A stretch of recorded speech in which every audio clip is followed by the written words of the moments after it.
Okay, this is my project on inventions, and then the invention I'm doing is the telephone. Alexander Graham Bell was born on March 3rd, 1847 in Edinburgh, Scotland, the son of Alexander Melville Bell and Eliza Grace Simmons. His mother, who was a painter and an accomplished musician, began to lose her hearing when Alexander was 12. His father had a worldwide reputation as a teacher and author of textbooks on correct speech, and as the inventor of visible speech, a code of symbols which indicated the position and action of the throat, tongue, and lips in uttering various sounds. Melville's visible speech helped to guide the deaf in learning to speak, and Graham became an expert in its use for that purpose.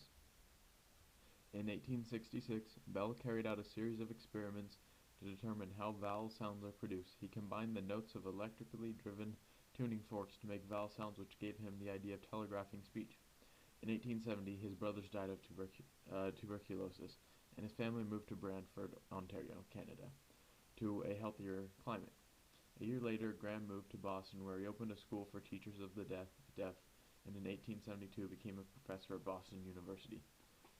His interest in electricity continued, and he attempted to send several telegraph messages over a single wire at one time. Lacking the time and skill to make the equipment for these experiments, he enlisted the help of Thomas A. Watson from a nearby electrical shop. The two became friends and worked together on the difficult experimentation to produce sounds over the harmonic telegraph. It was on June 2nd, 1875, while Bell was at one end of the line and Watson worked on the reeds of the telegraph in another room, that he heard the sound of a plucked reed coming to him over the wire. The next day, after much tinkering, the instrument transmitted the sound of Bell's voice to Watson. The instrument transmitted recognizable voice sound, not words. Bell and Watson experimented all summer, and in September 1875, Bell began to write the specifications for his first telephone patent. The patent was issued on March 7, 1876. The telephone carried its first intelligible sentence 3 days later in the rented top floor of a Boston boarding room. As times moved along, there were many new ways to distribute your product. Like when selling goods in 1863, they started mail-to-home products. In the 1890s, which is later than when he invented the telephone, the U.S. Post Office expanded into rural areas. It was possible to sell goods across the country rather than just in their village. The mailing system helped chain stores grow rapidly. Companies started publishing catalogs that offered a wide range of goods. Alexander used this to distribute his telephones and use the cheapest materials. Okay, so how the telephone has changed over the years, I'm just gonna list a few of the ones and how they've adjusted. So the first one he made was the liquid transmitter, which was just the basic, barely got the message across. And then that was not very good looking. It was kind of like it had the platform and then just a thing that you could talk into. And then they had the Grower Bell, which was a similar version of that, but it was made in Europe and over in the East. The Strauger, that was a better looking version of the liquid transmitter.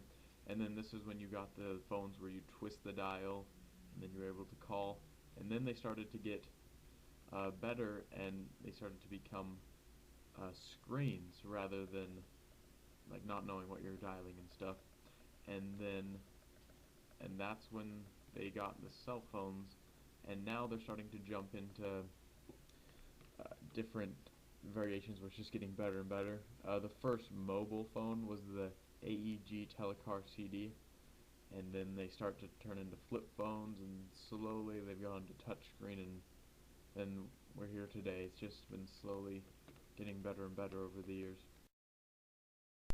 The telephone is an all-purpose tool. It is used in the home, business, and in education. It is a vital resource to the illiterate as well as the academic elite. When the telephone was first introduced, it could only be afforded by the rich, as the materials needed for the connection were very expensive. Alexander Graham's wish was to reduce the expense of the materials so that everyone could have it. The telephone was promoted on the grounds that it would increase wealth, employment, and means of communication, which it did. And if he was able to make it cheaper, then he would get more sales and really helped him grow in his sales. The invention of the telephone led to development of city centers, office buildings, and the concept of an urban worker society. It has led to the creation and destruction of jobs. The need for positions such as messenger boys, telegraphers, and ironically operators have become virtually unnecessary. It has changed the face of business and made the world smaller and more accessible to all. The telephone has provided security and helped in the emergency situations. Strangers are now scared to go into houses who had the telephones because it's easy access to call the police, and in any sort of emergency they had better access than just being on your own. And also the communication of the telephone got a lot bigger. You could have conversations with people longer distances away, and telephone keeps close bond with families and communities because you can communicate with family that doesn't live by you. And this is my bibliography.